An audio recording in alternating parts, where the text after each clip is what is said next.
it's best for me to join online or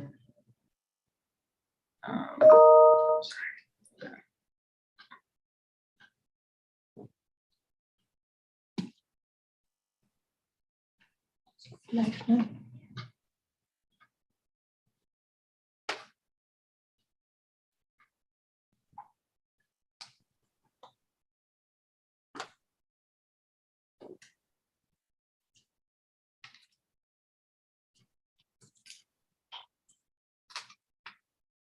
So, Fajr, I think we can start. All right, Dr. Maya, thank you. Welcome, everyone. Thank you for joining us today in the final part of our four-part symposium entitled Unequal Englishes, Unequal Speakers. A special welcome goes to the symposium co-conveners, Dr. Rouhani Toupas, who teaches at the Department of Culture, Communication and Media Institute of Education at the University College London. He's an associate editor of the International Journal of the Sociology of Language. Professor Saran Stewart, who is the Director of Academic Affairs at the Hartford campus and Director of Global Education at the NEAC School of Education at the University of Connecticut, from where we are currently streaming. And Dr. Myra Graces-Baxal, who serves as the Assistant Dean for Research and Graduate Studies for the College of Education, UAE University. She is also an Associate Professor in the Special Education Department. Today's session is entitled Conversations on Global English and Unequal Englishes. I am Fajr, and along with my colleague Najla Al-Awais, we will be your hosts for this session. Please make sure to write your questions in the designated Q&A section. We will make sure to attend to as many questions as we can within the allowed time frame. Najla and I would like to remind you to please follow the ethical code of conduct in this virtual space and to please keep your comments respectful. Please note that certificates of attendance for today's session will be given based on completing the feedback form, which will be shared towards the end of the session. So please make sure to use your name as you would like it to be printed on the certificate. Also, please feel free to reach out to us in the chat box in case of technical issues. The organizing committee will be happy to help you with that. Finally, there will be special announcements about the feedback form toward the end of the session. I reiterate that. So please stay tuned for that as we have one interesting panel discussion coming up. Recording in progress. His Excellency, I can hear myself. Thank you, that's so much better now. His Excellency, Mr. Zeki Anwar Nusayba, is the Cultural Advisor to His Highness the President of the UAE, Sheikh Mohammed bin Zayed Al Nahyan, and the Chancellor of the United Arab Emirates University has sent his welcoming remarks in a video. Let's take a few minutes to listen to his remarks. Sheikh Mohammed bin Zayed Al Nahyan and the Chancellor of the Offer a few words at the closing of your symposium, Unequal Englishes, Unequal Speakers. I thank the organizers from the UAEU, from University College London, and the University of Connecticut, and congratulate you all for a fascinating and erudite series. Your symposium has resonated with my own personal and professional experiences as a passionate linguist. With this experience, English has been dominant as my language of education and a major medium in my career. Yet the very myriad varieties of English that we experience today, not least those in use within the United Arab Emirates, raise to the fore every day the importance of your topic. I have taken the opportunity to read the introduction to a volume associated with your symposium, Unequal Englishes, The Politics of Englishes Today. In its introduction, Dr. Rouhani Toupas and Dr. Rani Rubdi argue that the English language is deeply embedded in the multilingual and multicultural lives of its speakers. This argument certainly bears out here in the United Arab Emirates. Therefore, your excellent papers and final discussion panel have addressed an increasingly vital topic, that of the global plurality of Englishes. They have given critical attention to the myth of a global English and provided a broad range of critical perspectives that help us understand how and why it is such a myth. The significance of your symposium is that it reveals the theoretical and social roots of diversity within language. It also shows the political and practical consequences of such variety. Not least, it demonstrates the historical and contemporary dynamics of power and legitimacy and how these are reflected in and produce our linguistic and geopolitical realities. However, the thought I would like to impress upon you is this: language is our means of connection and collaboration. Despite the inequalities and divisions that are mirrored in how Englishes develop across the world, our ability to use language is what enables us to come together and to exchange differences with each other, both in friendship and as colleagues. Your symposium has achieved this very connection and collaboration, and this is something I place great value on. Therefore, I once more offer you my hearty congratulations for a productive and worthwhile event. I look forward to your continued inquiries, debates, and meetings. Thank you, and God bless you all. Thank you, Your Excellency, for your kind remarks. I would also like to acknowledge the presence of the Dean of the College of Education at the UAE University, Professor Hala Al-Huwaris, as we are about to start the panel discussion. So without further ado, it's time for the panel discussion with Dr. Saran Stewart, Dr. Stephanie Shamila Pillai, Dr. Prem Fiak, and Dr. Mark Belden. In addition to participating as a panelist, Dr. Belden will be moderating the panel discussion. Dr. Belden is an associate professor in Foundations of Education at UAEU and the coordinator for international collaboration and partnerships with UAEU's College of Education. Dr. Mark, the virtual floor is yours.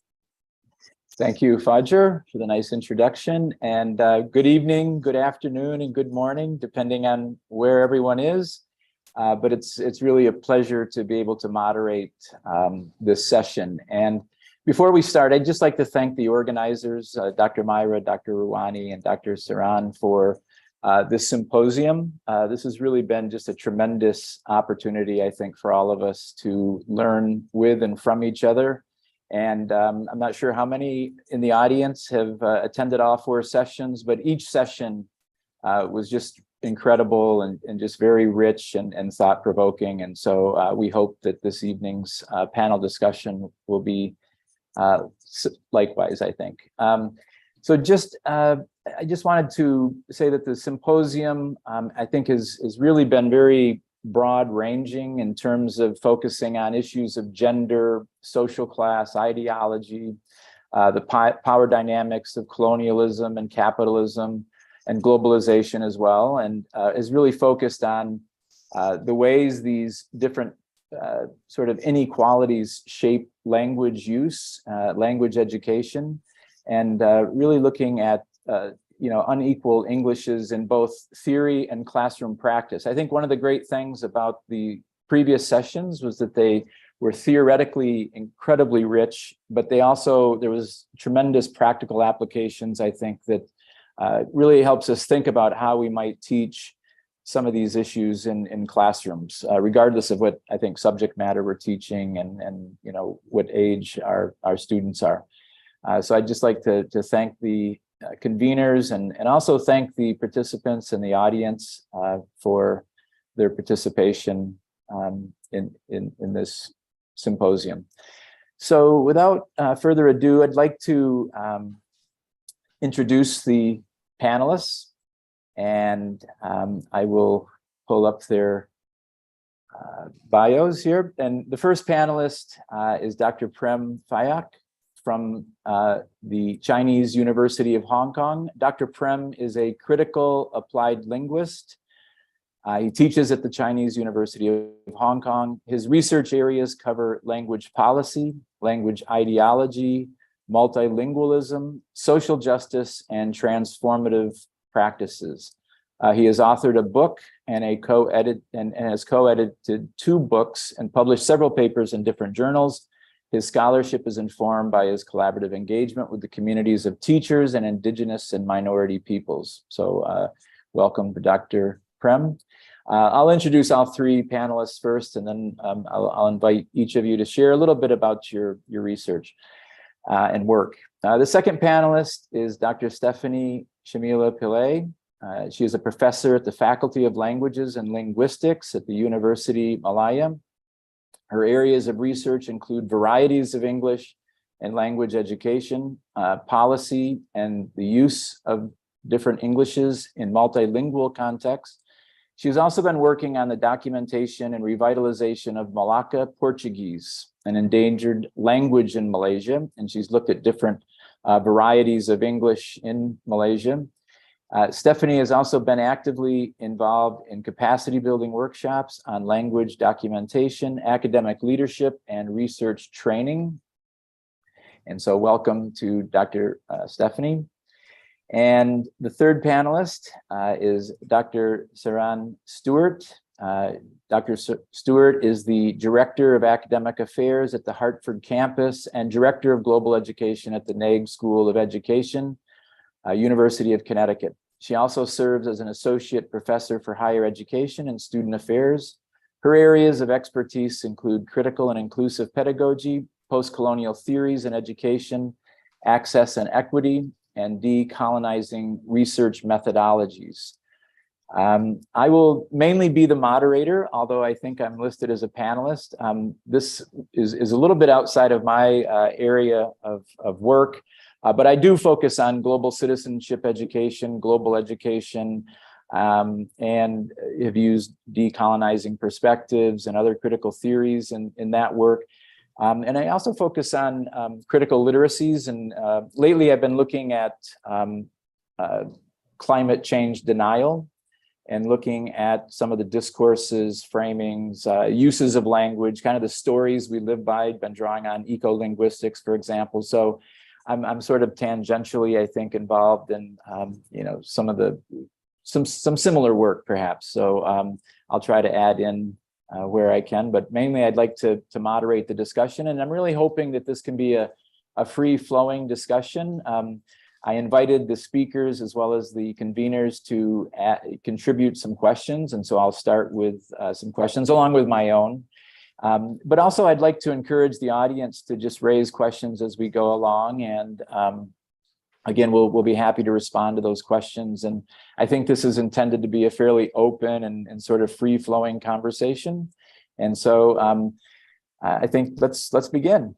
And so I wanted each of the speakers to just take a few minutes to share their own research interests and their own work related to unequal Englishes, and to kind of link their research as well as their teaching to these issues of globalization and language that are part of the Symposia series. And so I think we can start with, how about Stephanie?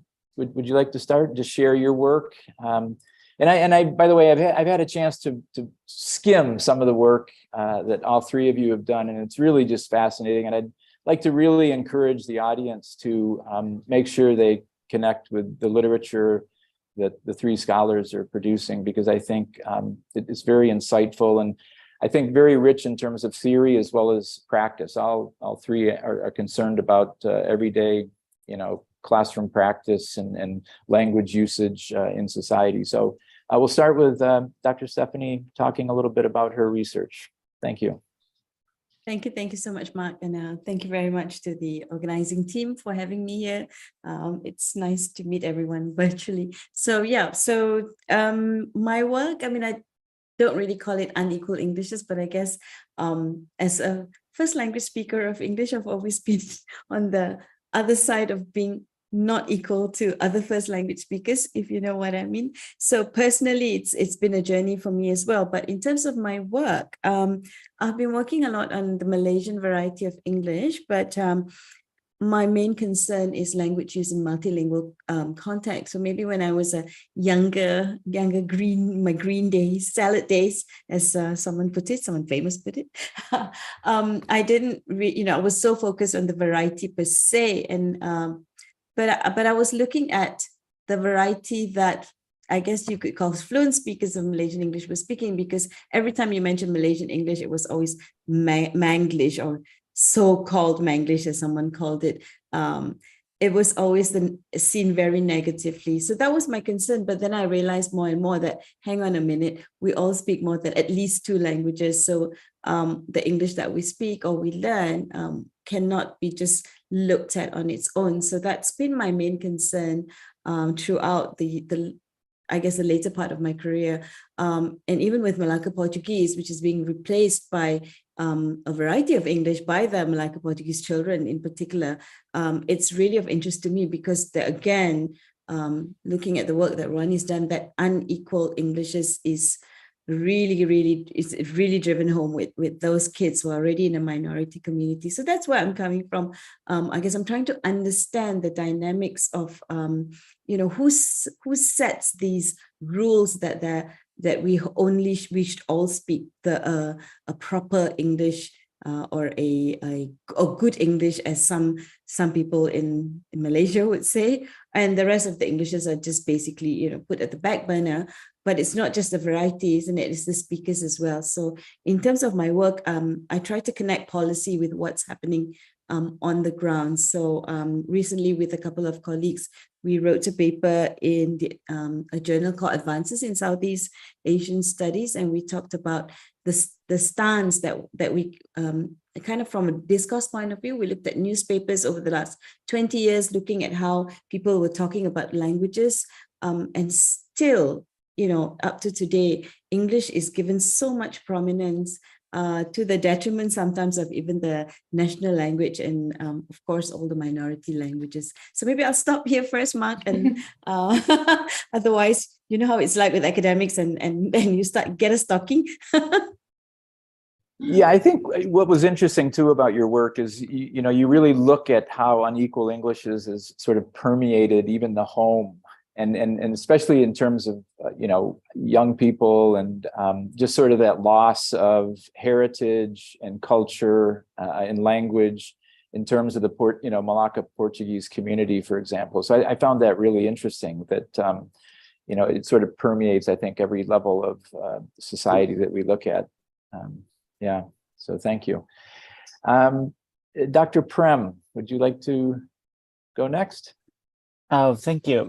Thank you for organizing this event. Yeah, I think there are many things to talk about English, right? Particularly from my personal perspective, coming from our indigenous multilingual community, plus as someone who is kind of teacher educator and working with in-service and pre-service teachers and communities from different backgrounds. So as Stephanie said, I'm not really into this notions of Englishes, unequal Englishes yet, but I see, we can see it from very different perspective, but for me, unequal English or unequal Englishes, it's kind of like how it is constructed. I'm particularly interested in how these notions are constructed particularly through policies and in the domain of education. So starting with universities and schools, right? So my research focuses on the intersections of intersection between policy, particularly English as a medium of instruction, and how the construction of English as a global language is actually now reproduced in English as a medium of instruction policy, particularly in the global South, and how it carries colonial, monolingual, and more importantly, deficit views about the people who speak languages, including English, right? My research pays attention to this construction of deficit ideology around the discourses of English. The deficit ideologies are constructed around multilingual speakers, indigenous people, and even the people who speak different English or Englishes, right, in different parts of the world. And also, I focus on this very notion of epistemic justice or injustice, because quite often, it's like, judgment or the construction of the language or evaluation of language or gentrification or romanticization, whatever you call it, right, of language is actually the judgment or the evaluation of the people, right? It's not really something which exists in isolation. So as we push this English monolingualism, particularly as a medium of instruction, we are actually in many ways undermining or erasing, I would say, erasing various epistemologies constructed around different languages, right, including indigenous ethnic minorities who speak different languages. So how do we position the speakers of people who, including the speakers of English or Englishes, right, not the so-called standard English, right? So how do we position? So they are seen as someone who has nothing, right, who has to always be ready to learn standard, English or the English education. So it's like, more about how these discourses position people who speak different languages from more epistemological standpoint. So that's what I focus on. Maybe I'm sorry, so I will come back again if there are further questions. So thank you, Dr. That's great. Thank you, Prem, Dr. Prem. And Dr. Saran, would you like to share your work, please? Sure. Mark, can you hear me well? Yes, I can. Awesome. I think we all can. So the work that I do, I just came up from Jamaica, where I spent most of my work in this area and still do. So a recent publication that we have coming out with the Dr. Yewande Lewis Folcom, who was on the third panel, as well as Dr. Charlene Cole, is focused on parental involvement and family engagement. And so the work that I do in particular, and I loved how Professor Prem, you just named a lot of those, challenges that we face, especially in academic literacies, right?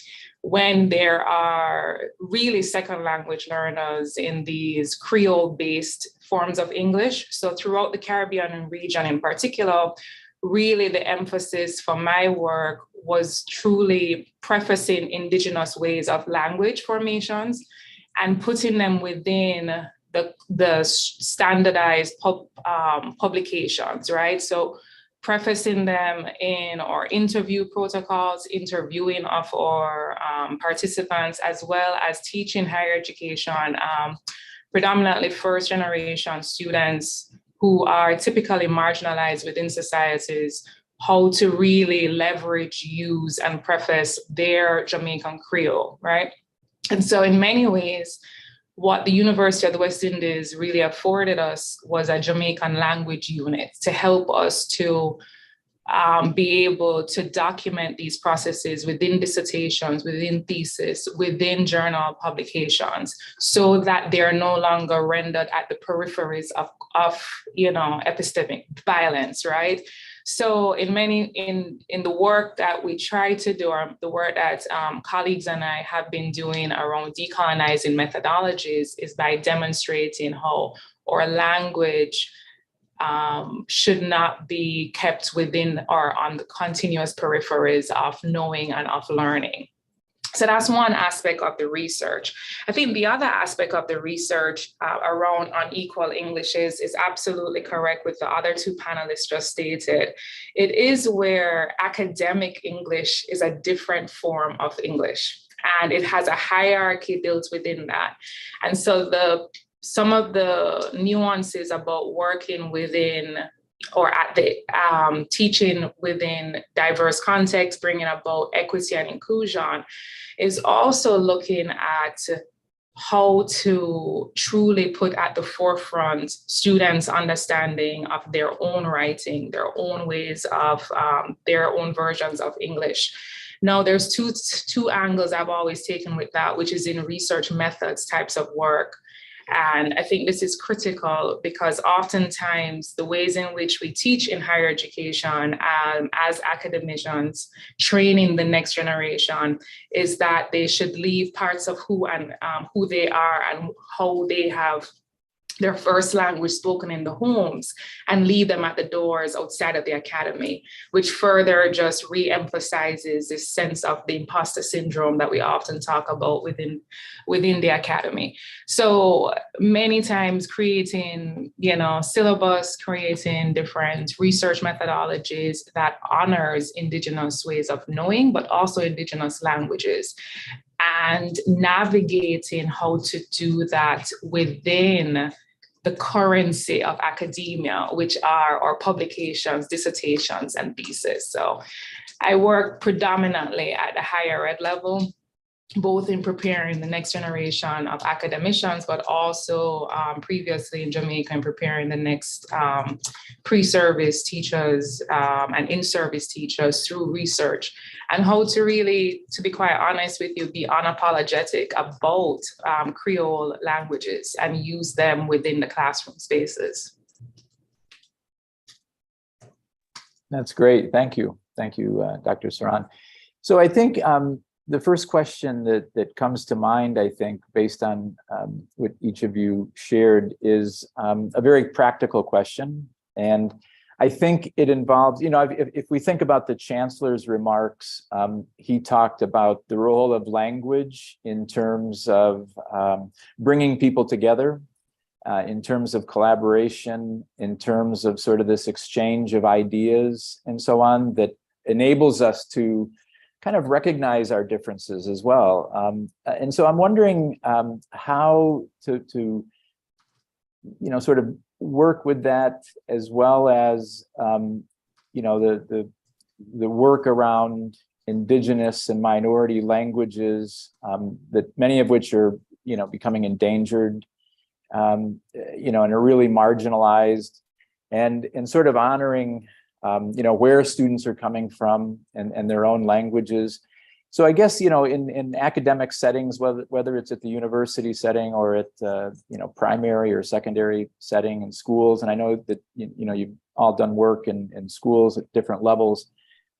Could you share with us some of the strategies and approaches that you use? I know that Prem, for example, is worked with teachers around this notion of ideological becoming and using kind of Freirean notions of critical pedagogy. And I know, Dr. Sarani, I think you've outlined seven different principles for a more inclusive kind of education. And I think, Dr. Stephanie, you have also written quite a bit about, the need to protect endangered languages and communities and identities. And so maybe if we could talk on sort of a practical level, how we can start to shift classroom practices and curricula and things like that honors the language of different kinds of students. Can I start? Sure. Yeah, I think this is really a critical and I think most important question that we should be talking, and I think we should be doing more on this. But for me, I think there are multiple strategies, but for me, it's really important to start off with epistemologies. I think knowledge, right? We quite often, we start off with language and we start creating boundaries among languages, right? English or national or local or indigenous or non-indigenous.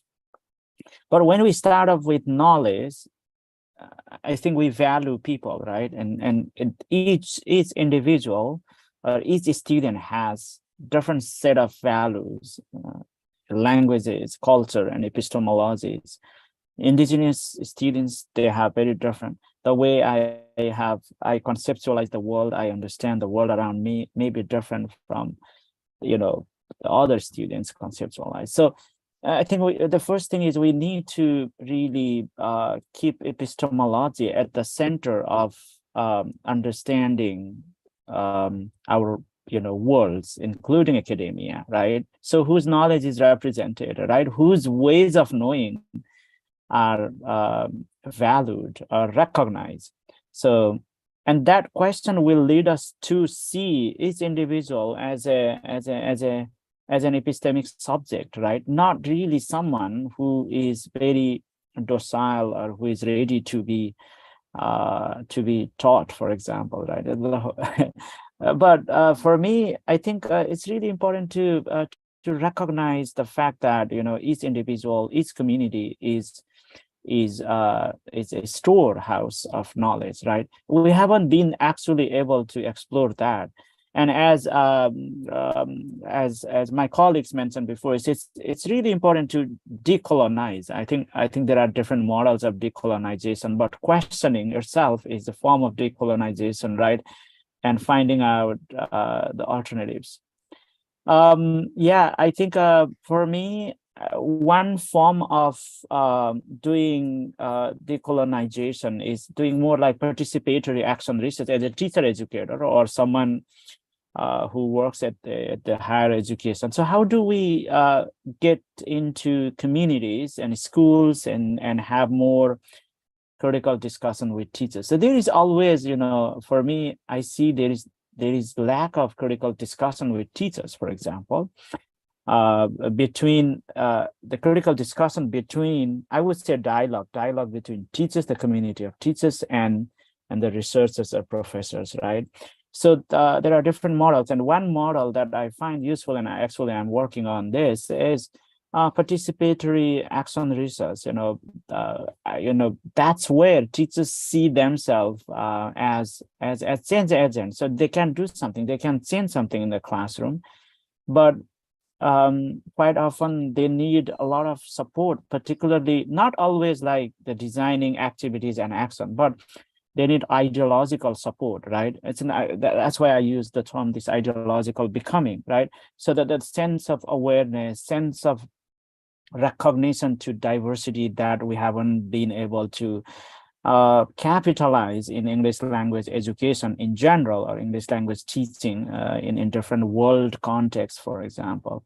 So I think, as I said, it's more like we need to really change our ways of doing things, right? So focus more on teachers, for me, doing more participatory action research, and not really focusing on solving the problems, right? Helping them to solve the problems. I mean, everyday problems, day-to-day problems, but also asking questions about the ideological, socio-political meaning of what they have been doing, right? So that kind of dialogic engagement, which is very open and flexible and built on trust, love, and commitment for social justice, is really, really important, right? And we can't work in a large scale, but we can work meaningfully in a very small scale, maybe with a community of one maybe teachers from one school, or one small district. But this is how we can make changes from bottom up. That's great. Yeah, thank you so much for sharing that. I think that's really very important for this idea of it's a different framing for the kinds of problems I guess that we want teachers to be thinking about and looking into, and thinking more of the classroom as sort of an ecology of knowledges, with different students representing different kinds of perspectives and viewpoints and knowledge and so on. But that idea of sort of, I think having more of an ideological lens is very important. I think in teacher education, a lot of times we're, focusing on these sort of practical kinds of things in terms of lesson planning and different kinds of pedagogical strategies. But I think when you start to kind of shift the framing, I think that, that can open up, I think, some new ways of thinking and new kinds of practices as well. Who would like to go next? Dr. Perhaps Stephanie I would. could- Yeah, sure. okay. Yeah. All right. No, I've been thinking, so from the ideological point of view, that seems to be, at least in the Malaysian context, something that researchers do. And when we look at policy, we've got one pertaining to English. It's the English language roadmap, which kind of is supposed to set the direction for English language education from preschool to higher education, and trying to understand what's the ideological stance, if you like, behind that policy. Was it really shaped by these kinds of things that we've been talking about, that Prof. Prem brought up, or was it just people's romanticized idea of what good English or correct English is all about? But that's at the research level. Coming down to the practical level, all the things that Prof. Prem said make sense, but the reality is, at least in the Malaysian context, and I suspect in a lot of countries as well, it's public education is very top down. So somebody up there, not necessarily people who really have thought about these things ideologically or thinking about why they're doing things and the kind of change that they're trying to bring about. Sometimes it's political, maybe it's just reactive to global or even local issues, or things like employment and so on. So what happens is, in that case, there's very little room or very little opportunity, actually, because of all the gatekeeping that goes on in public education, for this kind of engagement. And there have been attempts to do this, to get teachers together by the Malaysian English Language Teaching Association, for example.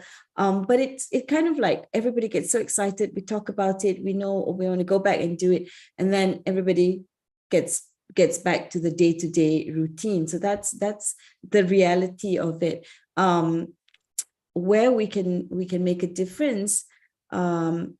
Well, I'll give you an example of someone's trying to make a difference. A language teacher, some of you may have heard of him, Samuel Isaiah, and he started his teaching career in a indigenous school, primary school.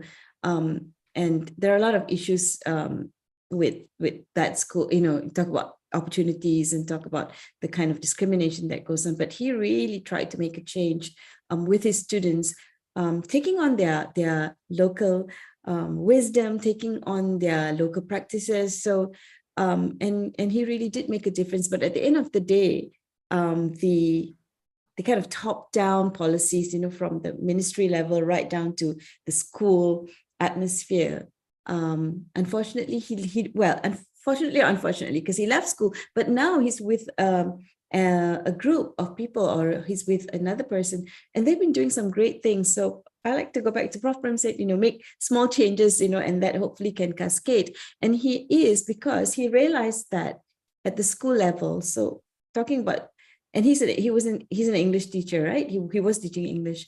And he realized that the way English was being taught to indigenous children was just not working for various reasons. So what he's done now, he's got some funding, and they're actually training. They're starting with one state, I believe, and they're training the principals. So they're training the school leaders, the primary and secondary school leaders of indigenous schools, to try and do exactly kind of what Prof. Prem was saying, right? Trying to make them understand what they're doing, how that should really relate to the children that they're working with, the parents, the community, getting the community engaged as well, and trying to get them to make a change, because he realized that one teacher like him, really, you're really fighting against the whole system. And so going back to, making people understand, it's very messy, really. I mean, it's maybe from the research point of view, when we're researchers, we kind of, in a way, we also deconstruct everything, right? We compartmentalize, we do research on A and B and C, but the reality of teachers on the ground, is very, very different. And there's a lot of it's messy, it's entangled, right from policy to politics to and all the different languages that are there, and we would say that we don't want to compartmentalize the language, but we know that there are values attached to different dialects and languages. It's just there. But hopefully what we can make a difference in these kind of dialogues at national associations where we have lots of teachers there. And I guess the more we see them, the more we talk to them, maybe some of them will go back to their classrooms and say, yes, I need to look at my students in a different way. I need to bring their stories, their narratives into the classroom, rather than the textbook talking about, Peter and Jane or having tea somewhere in a park. Yeah. I don't know if I made sense. Yeah. You did. Sorry, it's 10 o'clock at night. That was great. And I think it points to the need for us to also educate policymakers, school leaders, because like you said, a lot of times these are sort of top-down decisions. And one of the things that I liked in one of your papers was the mapping that you did of the varieties of English in Malaysia, and down to the Rojak Malaysian English and sort of that street English. And I think those kinds of things I think help people, like you said, look at these issues in different ways. And I think that sort of mapping is quite useful for helping people realize the diversity of Englishes and languages that are being used in communities. And something like that, I think, would be very helpful for different kinds of stakeholders to have an understanding of the role of language and how it's used in very different ways. But yeah, thank you for that. And Dr. Saran? Oh, yeah. So, the question is powerful, and the two previous responses equally so. And it made me think about the fact that what we're really asking is breaking up between notions of humanizing pedagogy, right? Where we humanize our students in the process. What you just spoke about, Mark, was the proxy that language normally takes up. As we saw in this beautiful webinar series over the last couple of months, we saw how language across the globe, especially in former British colonial Anglophone speaking countries, has been used as a proxy for class, power, race, gender, multi-inequities, right? And when you look about why that is the case, it is because of how the process of colonization, and in particular within the global south from the Anglophone space, it's colonies of exploitation and the ways in which language was used as a form of assimilation to power. The ones who were able to access forms of pure English, right? Anglophone British English in particular, were able to access more forms of assimilation to power. This pseudo rise to upward social mobility. And that has been the mantra. So in order for us to tackle this question on the practical, the context has to be framed, because within that context, you're dealing with post-colonial former British colonies that have been known to be colonies of exploitation for the economic gain, which brings towards how education today in 2022 in most of those countries are used within a neo-capitalist frame, depending on who their powerhouses are closest in geographic region to them. So the assimilation to power is assimilation to capitalism in this way, where language does much more than is a medium of communication and community. It is a currency. And those who know how to spend this currency truly understands how to access social upward mobility. When we begin to tackle that, we begin to tackle the inequities in which language is strived about. Because the realities are, in most of these systems, there is not access to equitable education throughout the pipeline. And as a result, you see widening gaps in inequity, in which language is a similar proxy to all of these. So, you know, there are ways in which I think there are ways to address these, but the realities are there are high stakes rates of how language is really used. In many of these countries, in particular within the Caribbean, where most of my studies are, the elementary or primary schooling, it's a high stakes testing to get into secondary schools. Not every child has an equal opportunity to access high school, secondary education. So when you talk about language, there is a real currency, there's a value to how much a teacher can actually teach Creole because of how it's being measured in terms of one child's access to a seat that's being competed with 25 other students for one seat. So this is a type of context that has to be framed, because I think within that we start to see how heavy language is and the differentiations between the global South and global North's assimilation to power. So. Thank you so much. You've sort of answered the next question that I had, I think, and that's, how do we start to unpack these sorts of intersections that you're talking about? How do we start to frame the context, as you suggested, so that people understand the role of language, that it's not just about, collaborating and the exchange of ideas, that it's always on someone's terms and for particular kinds of agendas and so on. And so, yeah, I think, some of your work has spoken to these sort of intersections. I think all three of you have done work around this that looks at these intersections of class and gender and, definitely inequality and these sort of dynamics of colonialism, capitalism, globalization. So how do we help each other and how do we help, even teachers understand these sort of contexts of language that you just talked about very eloquently? I think that was very, very useful for me to hear that. But yeah, let's talk a little bit more about this in terms of really thinking about those intersections and how we start to address them. Okay. Yeah. Okay. Sorry. Okay. Yeah, I think this is first, we don't have any kind of fixed, right, one set of model, right? And if we think that way, again, we may be reproducing kind of coloniality of power or the structures that we have been doing. But it's the questioning itself is very powerful, right?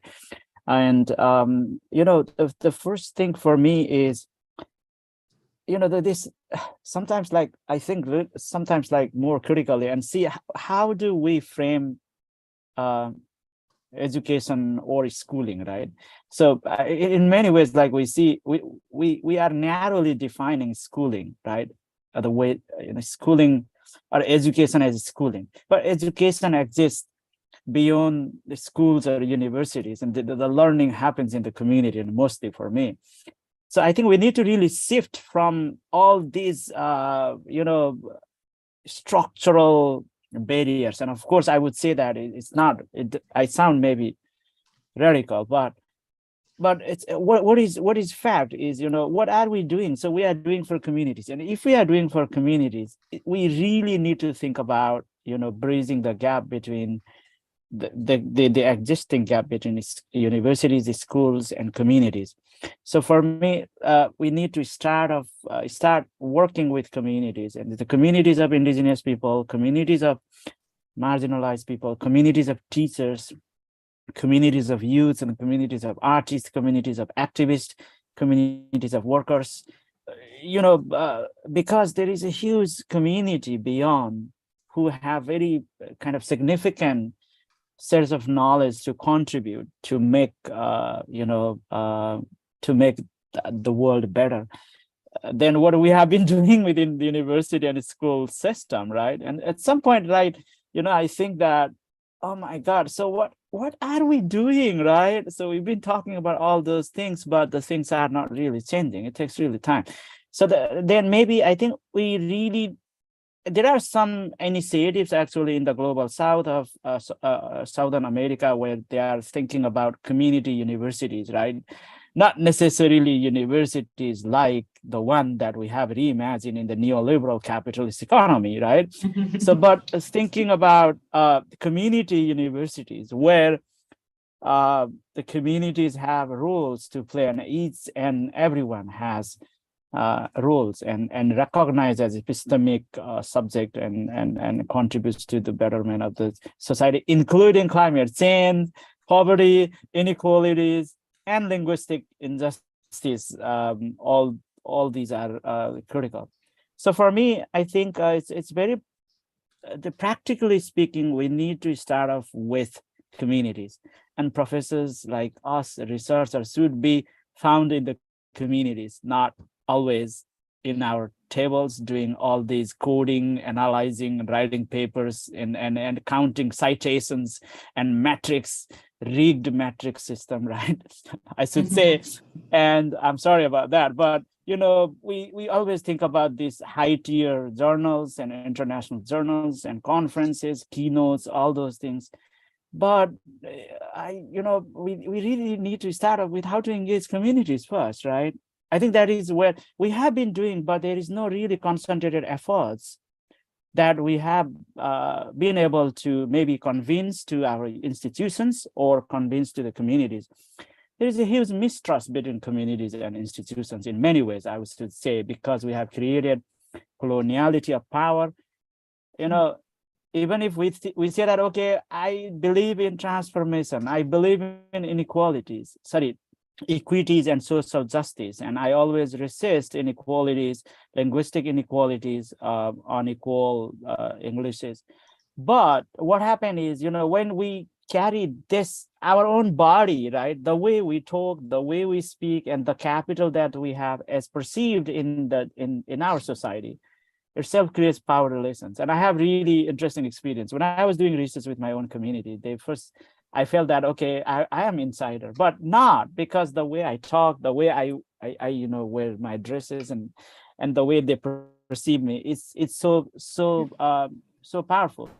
So that's why let's start off with, you know, dismantling the powers that we have created. It's constructed, it's artificial between communities and universities. And language plays a very important role. We need to value the languages that communities use. I'm not talking about this and that language as a bounded phenomenon and entity, but you know, how they make sense of their world and how they construct knowledge, right? So for me, community engagement is first, and we have to start from there and bridge the gap between what we have been doing now. Thanks. Yeah, thank you so much, Prem. And I'm going to direct this towards Dr. Hala and Dr. Myra. You know, these partnerships that you're talking about, I think, you know, have to be redirected. I mean, you know, towards these sorts of communities. You know, it's in the notes there. I think communities of activists, artists, indigenous people, climate change activists. You know, some of the work that we've done is looking at, you know, youth movements around climate change, for example, indigenous climate change activism, feminist work around climate and protecting, you know, our environment and so on. And I think these kinds of justice movements are really important for university, especially at the university level, but I think at all levels of education, to start forming some alliances with learning from people who are involved in activism and doing, who are in different communities, as you mentioned, I think. And so when we talk about partnerships, just to wrap up, you know, we need to also think about those kinds of partnerships, I think, with different sorts of communities. I think, you know, it's good to have a partnership with University of Connecticut, obviously, but I think, you know, really sort of extending that to thinking about, you know, different kinds of communities. Dr. Stephanie, would you like? Yes, I think I've spoken about this and I've written about grabbing and going, and a lot of researchers, a lot of research students, that's basically what we tend to do, right? We go into communities, whether it's schools or our own, like my Malacca Portuguese community, and we grab and we go. And took me a while to, and I had the same experience as you, Prem, if I may. Also, going into the Kristang community and the Malacca Portuguese community and thinking, yeah, I'm half Kristang, so yeah, it'll be easy. And people were like, you speak a different English in the first place, and that already puts you in a different. So I had to, learn to speak Kristang English because my Kristang is terrible, but I'm learning. So that was a lesson, and I think there's also not much training for researchers to go into communities, and the kind of respect, the kind of ethical boundaries that you need to have going into communities, whatever, even schools for that matter, or students.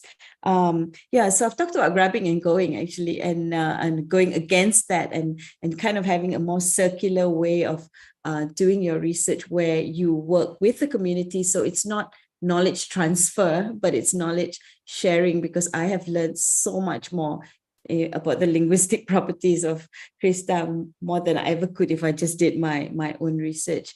And the other point is then, okay, the circular research way is basically to bring along, you work with the community and you discuss the points that you wish to discuss, right? The narratives they have, the stories that they have, the practices, whether it is how they deal with the environment, their agricultural practices, whatever it is, festivals, religious or spiritual practices, and how can you use English or your own language to bring that to the next generation. So you work with them, and then you look at, okay, not saying, oh, I think you need an app or you need a book, but talking to them and say, what do you think you need, to help you help your community, or if there are teachers within the community, what kind of can we help you with the training? So you go with that, so that you're in partnership, not you going in there and telling people what you think they need,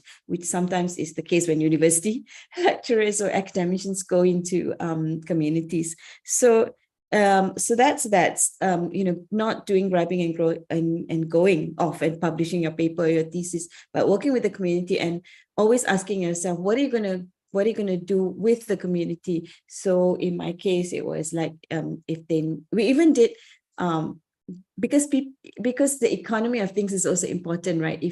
If people say, well, how can I incorporate my language into something that I can make some pocket money, I can survive, I can put food on my table. So we had something that we call language tours, where people could come and learn languages in the community, not come and gawk at them when they come in these tour buses. So there are various things that you can do so that you end up but after a while in this whole cycle, you also maybe don't hold hands so much, because then the community can take over and can do things for themselves. I think we have a lot of good examples from Thailand, for example, of such things. The other thing is in this cycle, you start to forefront your partners, so that you are not the only one at the conferences or at these panels like this talking to other people, but you have your partner with you. And after a while, I'll tell people, sometimes you get the international media saying, oh, Stephanie, can we interview you on blah, blah, blah. And I'm like, no, I'm not the right person. Talk to Michael or talk to Sarah. And that's how it should be, right? And because previously people would say, no, they're not, they don't have a PhD. They haven't even finished high school. And their English, they don't speak good English or whatever. But that's not the point anymore, right? So it's like they can communicate in whatever way they want to be. I mean, you interview people in Spanish and in Italian, and then you have translators. So why is it that with community leaders, or community practitioners, you can't forefront them? So that's kind of the model I've been using, and really learned along the way, because nobody teaches you. There are now maybe practices that you can follow. There are guidelines, but and you need a university to also understand that you need to take time out you're not taking this time out to necessarily publish your tier 1 paper or whatever that maybe 3 people will read, but rather to produce something that the community might find more useful. And it doesn't have to be materials. It can be things like something practical, and one of the things we did was a kind of a multimedia exhibition I convened for a month, and it was called Voices of the People. So this was to highlight the indigenous cultures and languages of people. So not just the research, but also to bring, well, the artists. We have one artist who is a climate change and environmental activist, Shak Koyo, from one of our indigenous tribes. Yeah, so he was there. We got them to talk to the public who came for the exhibition, school children, just people could walk in. So I think that's kind of also building awareness, not just within communities, but also among the public, because public perception is still shaped by all our colonial views, all whatever epistemologies you want to say. It's all shaped by things that we've grown up with, and we're not aware of this other world that's around us. So I feel those are some of the ways that perhaps because we have opportunities, we can get the funding, and we have platforms that we can use, not for ourselves perhaps, but to bring our partners along with us. So yeah, so I think that's my sharing, Mark. Thank you very much. Yeah, I think that sort of co-creation of knowledge model that you're talking about is very important. And I think, sort of building awareness and, these sorts of platforms for people to share their knowledge is very important. And for me, it raised, I'm going to let Saran also, I think, respond to this question, but for me, it raised the question of to what extent is it necessary to use the languages of power for advocacy, for activism, and how do we again sort of kind of manage the need to build awareness, but also to work with people in solidarity to advocate for social change and work for social change, that kind of thing. And then to what extent does that require our being fairly well versed in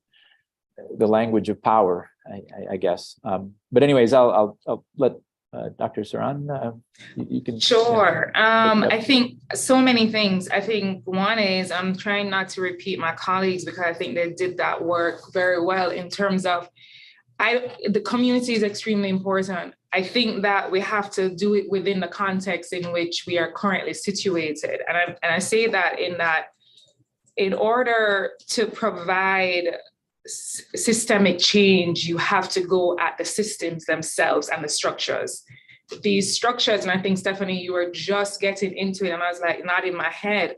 There is a great book by George Yancey, and then Professor Tewitt uses it in the final chapter of the decolonizing work that I did about the inherent nature of colonial gazing, that the very nature in which we are talking about some of these structures is that these were best implicated because years after colonization, or centuries after colonization, we are still inculcated by colonial gazing. So we reproduce and remanifest the very same colonial powers, except they are within the subordinate self. And so you have where, in particular in the Anglophone Caribbean region, where the former colonized and newly independent states who are sovereign states, and many of which are not republics, but still answer now to King Charles, then manifests an inculcated sense of the self that they must still replicate the parliamentarian British system, which did nothing for the majority Black populace that they fully, run rampant on. So when we talk about this work, it is more than just working with the communities. If that was all that we could do, we would not see the current inequities that we do see on large national scales for each of these countries, right? I think we also have to work with the very systems and policies that are still on the books from the days of the pre-independence. We need to dismantle those larger systems and policies because, again, the structures are designed and set up regardless who is entering and transitioning in and out. The other piece that I know we haven't entered into the conversation but would be remiss is the impact of the pandemic. the unequal impact of the pandemic on each of our societies, right? And what that has done in turning back the clocks and the hands of time for many of these countries that were trying to just get to universal education. Now, they're back pre-universal education because most children still are not back in schools. So we are, these things, again, context really matters, because in this regard, I think one of the solutions, exactly what Prof. Prem talked about, is the need for community-based schooling to see if the community can help assist systems to bridge schooling within and outside of these systems and structures where we have lost many of our children in the process. Your last question that you just mentioned, I'll start by quoting Audre Lorde's work, or trying to quote it. I was going to look it up in a minute, but talks about trying to dismantle the master's house with the master's tools, and realizing that in many ways that might be impossible, that we have to recreate brand new tools in order to dismantle the master's house, right? And so when we talk about advocacy and activism, I think we get forgetful, and I agree with you, Stephanie, that it takes a lot for us to remember the communities in which we are to serve, that we don't do the grab and go.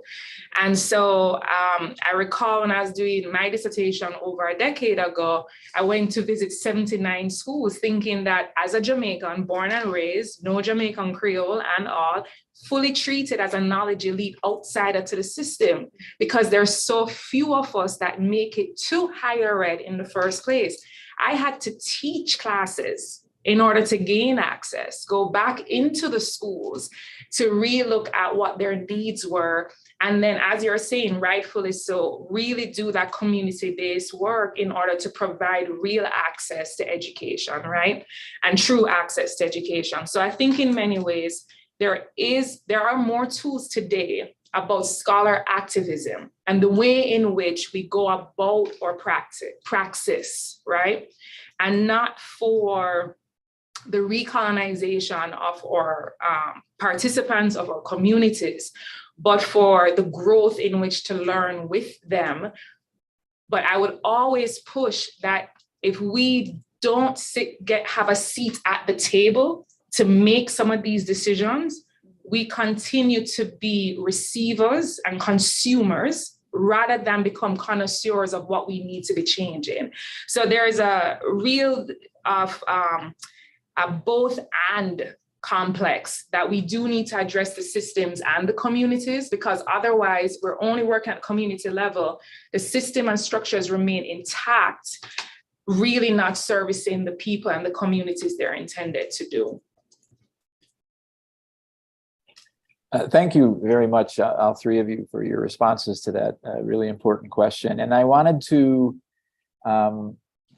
include Dr. Myra's question, because I think it's relevant to the discussion so far, and I'll read it since she had sent it earlier. But so what compromises do you feel you needed to make, if at all, as an academic, researcher, educator, working in a university, as you meet university expectations from students, preparing, researchers, and from top management as well, and all that entails, along with the polemics and intricacies of global English vis-a-vis the realities of unequal Englishes.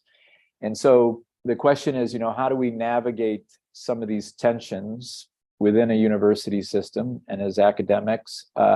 And at the same time that I think we're working within the university system to change the university system and to change, and to work with communities and so on. So maybe, and I think this would be of value to all of us, and I think especially the graduate students as they are thinking about entering into this and having to sort of manage some of these kinds of tensions. Can I start quickly? Yes, please. I'm sorry, always going first. The first thing is, we really need to question, so what counts as knowledge and legitimate knowledge, right? So for example, when in universities, for example, have we been able to recognize the alternative forms of knowledges? For example, in Jamaica, for example, there are wonderful pop singers, right? Hip hop singers doing a lot of wonderful community, empowering young people and building communities, breaching the linguistic, cultural, political barriers. They are rocking actually. So why should we ask them to write academic papers and to recognize to give degree? So for example, so why don't they just do and document what they have been doing in a language or in a way they would like to document, right? So for example, there are indigenous communities and children, having very significant, very powerful knowledges, for example, how to weave, right? How to plant things, right? How to take care of ecology, all those things. And we start telling them, okay, you should be using academic English and write it this way and publish, or, you should meet our expectations, which is very ideological in a way, right? We have constructed and we are really reframing or remodeling them into this very much like neoliberal capitalist framing of what counts as knowledge and universities. This is something that we really need to unpack, and we really need to,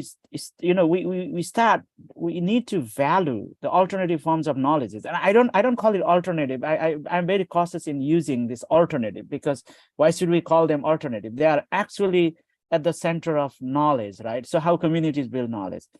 I gave example of hip hop singers in Jamaica or in different countries, right? And there are, for example, I myself coming from indigenous communities, there are children who can actually, weave, for example. They know how to preserve food, for example, right? They can write in a language they would like to write without creating any boundaries and hierarchies of the languages.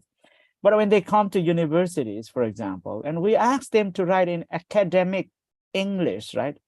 And there is another form of English, right? Academic English, English that is valued, that is recognized in the university system. So now, for me, as I said in before, so we really need to start thinking about different forms of epistemologies, different forms of knowledge, which we haven't really explored yet, right? So I think that is what I think. I highlight at this point. Thanks. Thank you, Prem. Who next? I guess we're going in rounds. Yeah. Yeah, it's really funny because when you talk about different ways of constructing knowledge or displaying your knowledge, when it comes to academics, it's also an issue because people from different areas. So how do you someone who's into music composition, for example, or music performance, and then also has to publish in certain index journals and blah blah, when their work is different. So and yet so that's it, talking about the kind of tensions that go on. It's a fight, and it's a fight against science and the arts, and saying that the arts, we're not homogeneous. We have so many different ways that we talk about knowledge. So and our language is different: the language of music, the language of law, the language of geography or history, and yet in academia we're also having the same kind of the same restrictions, the same ideological thing, that everybody has to be judged or evaluated on this, at the same kind of level or on the same basis. So we haven't even sorted it out at that level. So I think that at many levels we are also facing a similar issue. Just going back to the notion of unequal Englishes, and I think earlier Saran talked about also, how English, the kind of imperialistic view of that imperialistic kind of throwback, it's here, it's kind of here still, and it's really hard to break that, because at least if I talk about Malaysia, and I've talked about this and I've written about this, but people, it's sensitive, language is sensitive here, and it's basically now you have created an English-speaking elite, right? I mean, that was that during the period of colonization. So English was for the elite, very minority elite. But the same thing is happening now. So where we went into like having different medium of instructions and having a national curriculum, blah, blah, blah.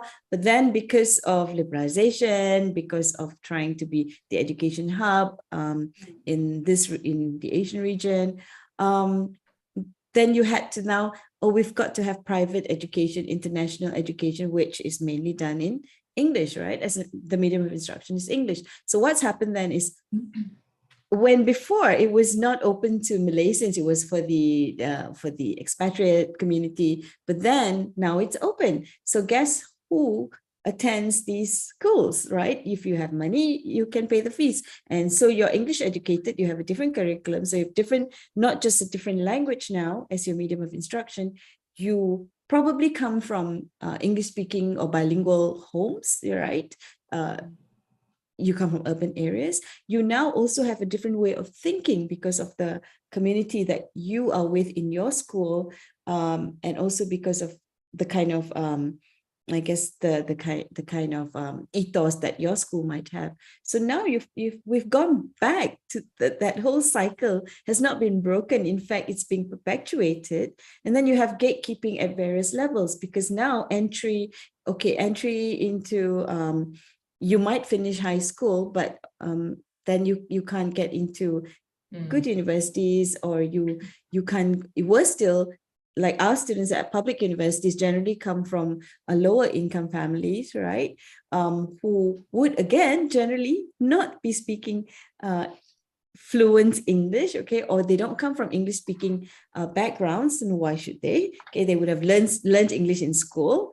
So now when they graduate, they're deemed not to have good enough English to enter into kind of the jobs that they may want to. So in the legal field, where English is still used a lot, or in business and multinational companies. So what's happened is that we're still perpetuating this notion that you must have English and to get into these, to make a better life for yourself. What's so different about how it was then? So the English elite and then will be the ones in decision-making positions, right? So we talk about, like, as academics, we want to have access at the maybe ministry level, or at least at the decision-making level, policy making. It is not easy to get into that. There's gatekeeping there as well, because you have an elite group there. And I've talked about this. It's not very popular to talk about it, but it's not some big secret that generally it would be the people from higher socioeconomic groups, English-speaking backgrounds, and this cuts across ethnic groups, who would be in decision-making, or at least influencing positions. They can influence policy. But nobody wants to talk about this. Then this perpetuates again this unequal Englishes, because then different varieties of Englishes and other languages that we speak are not given the same, are not respected in a way, right? We've seen some horrendous writings in the newspapers by people who should know better.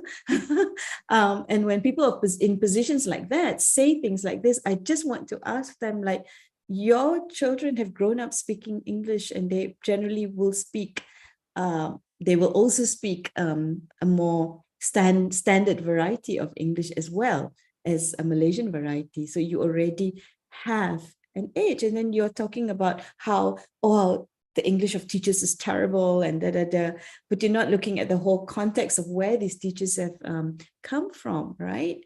So and so you disrespect the teachers, because now you're saying you must do, you must get CEFR band, whatever it is. I've given up on that already, because it's in the roadmap, and the teachers feel terrible. They feel like, I'm so bad and I'm not worthy to teach.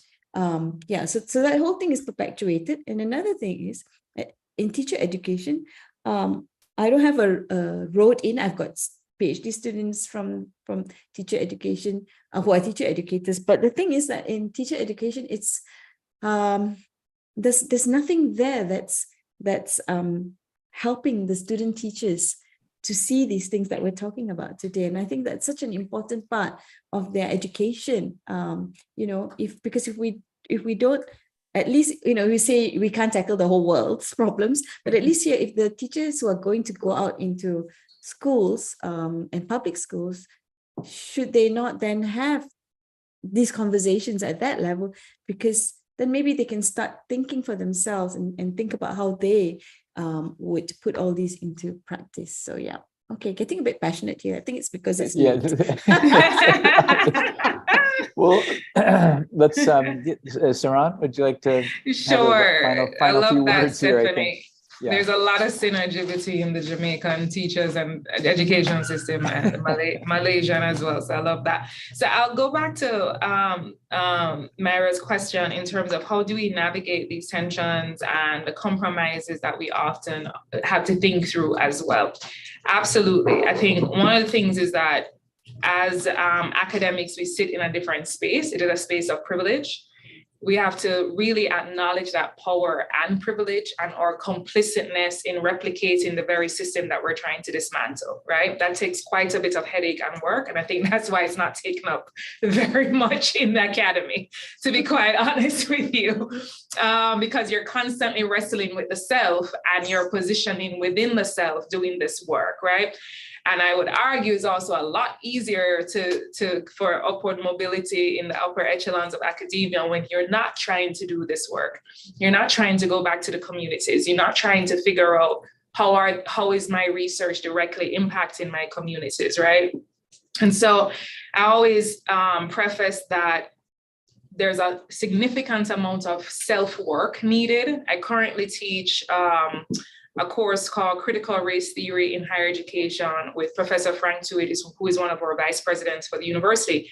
And as one of the core tenets of critical race theory, we talk about counter storytelling. So when we talk about advancing this work and advancing knowledge that we've been talking about, we actually preface that counter storytelling is very much explicit within the tenets and principles of this framework. And that in order for us to do this work from a robust and rigorous nature, you must first understand the self-work needed. That requires quite a bit of work, subjectivity in fact, and arguably very difficult research. The other piece about it is that this work is also where you do have to contend. I had to guest speak in a class on Monday night, and the question that was asked is, how do you continue to do this work, right? And one of the best advice I've ever gotten from another scholar activist is you must understand first what you're willing to lose in this process.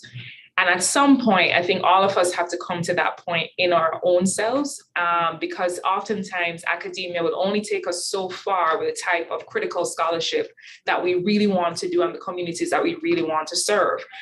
And in many ways, we need to figure out how to use the system just as much as it uses us in that process. And that's not easy to do, right? They very much use us very well. And I'm adamant in reusing the system to do this, to as much as I then determine when it is right for me to exit the system to figure out what other parts of the community that we need to serve. I think that's a part of the teaching process. I think that's a part of creating space and access for students who would not normally have access to these robust, Ivy League institutions and ivory tower institutions. Let's just be honest, right? And I do believe that for right now, when I'm able to grant access to first generation, racially minoritized, religiously minoritized students, that's my current work right now, versus 10 years ago when I was in the community space. I think it shifts and it ebbs and flows, and we have to be very conscious of that self-work first, because our best intentions do not always translate into our greatest impact. And so we have to figure out our own locus of control and how much we are able to impact as such. I think once we're able to do that, then we have opportunities to really get a seat at the table to make some systemic changes. I think critically, that's when we start to move systems and structures and try to formulate more equity-based approaches. So. Thank you very much. And I think I was going to try to do some sort of consolidation, but it's 7:43 here, and I think it's beyond. And plus, it's 11:43 for Prem and Stephanie. So yeah, it's getting late. But yeah, I just wanted to make one connection. I think we in my own work we've talked a little bit about the need for counter narration, counter storytelling, and then we draw on Sharon Stein's work around hyper reflexivity, this self work. But I think and I was asked this, I think, by Ruwani at the last time I spoke at UAEU. What sort of privilege are we willing to give up? You asked the question, what are we willing to lose in this to start to change these kinds of structures? And I think that's really very difficult work and very important work. But I would like to, I'm just going to very quickly say thank you to all three of you for just your tremendous sharing. It was so insightful and very powerful, I think, for me at least, and I think for the audience. And I wanted to share with the audience that, I've just had a chance to kind of skim your work, but it is really, I think, very important work that you're doing. I think in terms of the research methodologies you're using, Saran, you used sort of the intersectionality methodology that you've talked about, and the work that you're doing in communities and so on, and with teachers as well. And so I want to just direct people, to the work that you've done, and it's an opportunity, I think, for them to continue the conversation, to kind of continue the dialogue with all three of you. So I would like to encourage that. And I see Ruwani is joined in there, and so I'm sure you have a few things to say as a kind of closing remark. So please go ahead. You put me on the spot. No, but what happens when you turn on your camera? I'm just so glad that actually that we are at the end point of this all, because it's been really a really great series. But I just would like to briefly thank everyone, Saran, Stephanie, and Prem, and you also, Mark, and everyone in the organizing committee. Really brilliant insights, and it's interesting because the entire theme, the theme is on unequal Englishes, unequal speakers. And I think the very point basically is that when you start talking about unequal speakers, then you talk about many other things. So the unequal Englishes, talking about language, becomes decentralized, decentered from the discussion, because now we start talking about, I think what was Prem and also Saran and also Stephanie, basically talking about, like, now there are many other things, and the conditions within which language is used are far, broader than just simply talking about language. And I think that's exactly, what we hope to accomplish here, to talk about language in order to talk about other things. Right. And thank you very much again. I think it's really been a brilliant discussion from, and contributions from all of you. And for those who have been participating and joining us, thank you very much. It's a good thing that all of these are recorded. And I just mentioned, I just messaged actually Myra that definitely this link and this talk and the earlier talks will, I will be asking students and colleagues to visit them and revisit them, because they are really repositories of great insights. So thank you very much. Thank you, everybody. Thanks. Very nice. Thanks. So I think we'll close now. It's I see it's 7:47, and I know it's very late. Some of us have to go to bed. I have to go get dinner. Some maybe breakfast. I don't know. But yeah. Have a good sleep to some of you. Yes, my adrenaline is like, So, oh gosh. yeah, Najla and Fajr, was there any closing? It looks like you're Yes. showing us. Yes. Okay, please. Yeah. Yes, Dr. Mark, thank you so much. Thank you for listening, everyone. This has indeed been a truly insightful 4-part symposium. May I ask everyone to please fill out the feedback form for today's session in the chat box. Also, if you'd like to watch the YouTube recording of today's session and the last 3 sessions, please visit CEDU's YouTube channel, as you can see in front of you here. The link will be shared in the chat box shortly as well. Please do subscribe so that you'll be alerted whenever there are new uploads, live streams, etc. A special thank you goes out to our speakers today. And with that, we conclude the last part of the symposium. We hope to see you in similar future events. Take care, everyone. Thank you. Thank you. Thanks, everybody. everyone. Bye.